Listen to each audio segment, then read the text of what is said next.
नमस्ते प्रणाम। आज मैं आप लोग के बीच में बहुत ही प्यारा सा गीत लेके आई हूँ, बेटी विवाह गीत। अगर पसंद आए तो चैनल को सब्सक्राइब करना और प्यारा प्यारा सा कमेंट जरूर करना कि आप हमारी वीडियो कहाँ कहाँ से देख रहे हैं। बहुत ही प्यार बेटी विदाई गीत बहुत ही प्यारा सा लेके आए हैं।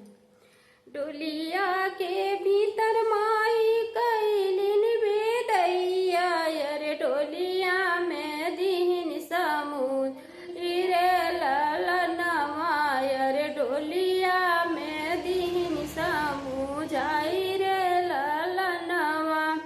डोलिया के भीतर माई कैलिन विदैया, अरे डोलिया में दीन मुझाई रे ललनवा, अरे डोलिया में दीन समुझाई रे ललनवा। घर तुम की हो बेटी बरतन की हुअर हरदी पीसी मन लगाई रे ललनवा, अरे हरदी पीसी मन लगाई रे ललनवा। घर तुहू की हो बेटी बरतन की हुअर हरदी पीसी मन लगाई रे ललनवा। उपटन पीसी बेटी सासु गोड़वा मीजुअर जेठनी के दी जिनी जवाब रे ललनवा, अरे जेठनी के जिनी जवाब रे ललनवा। उपटन पीसी बेटी सासु गोड़वा मीजू जेठनी के दीहू जिन जवाब रे ललनवा, अरे जेठनी के दीहू जिन जब अरे ललनवा। तब ही दिहल संस्कार ललनवा, अरे तब ही दिहल संस्कार रे ललनवा। घर हम करबै माई बरतन करबै, अरे हरदी पीस मन लगाई रे ललनवा, अरे हरदी पीस मन लगाई रे ललनवा।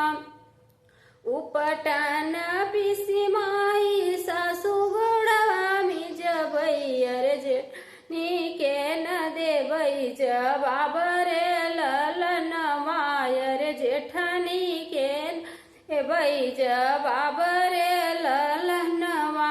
उपटन पीसी माई सासु गोड़वा मिजबै, अरे जेठनी के देबै जवाब रे ललनवा, अरे जेठनी के न देबै जवाब रे ललनवा।